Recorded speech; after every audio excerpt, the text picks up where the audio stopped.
Hola mga mi, familiar ba kayo dito sa lugar na ito? Kung hindi, ay dito nga pala yung PEFTO Korean War Memorial Hall. Pumunta nga kami dito para sa application ng scholarship ng aking anak. Isa kasi ang aking lolo sa veterans na nakapaglaban noong World War II sa Korea. At isa nga ang scholarship sa benefits na natanggap ng aking lolo. At after nga naming mag-inquire regarding sa application ng scholarship, ay may nakita kami dito ng museum. So nandito kami ngayon, pinasyalan namin yung museum ng Korea. So yung lolo ko kasi naging sundalo siya at nakipaglaban siya sa World War II sa Korea. So meron kami inaasikaso ngayon at ito ang kanilang museum. So binibisita namin o tinitignan ko yung mga naging gamit nila. So ayan, namamangha ako kasi as in, kakaiba yung mga gamit nila noong World War II. Lolo ko kasi mga mi, kung hindi nyo nalalaman o hindi namin nakukwento, isa siyang sundalo at veteran siya. So, nakipaglaban sila sa World War II sa Korea. Ayan. So, may inaasikaso kami ngayon at kataon na nandito din yung museum. Kaya ito, sinamantala na namin yung pagkakataon. Ito yung anak ng lolo ko, kapatid ni mama, isa ding army. Yan ang tatlong anak ng aking lolo.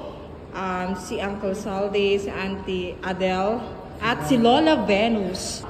Itong tito namin to, yan ang Philippine Army din siya. So sumunod sa yapak ng aming lolo. Ito yung mga listang pangalan ng mga sundalo na nakipaglaban sa war.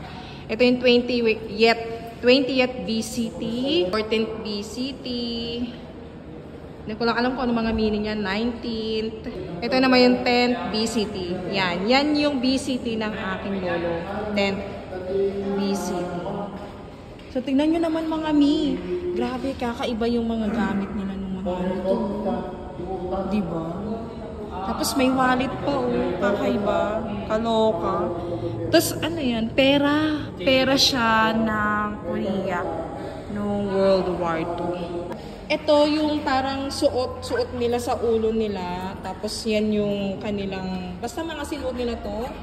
2nd Battalion Combat. So, ayan.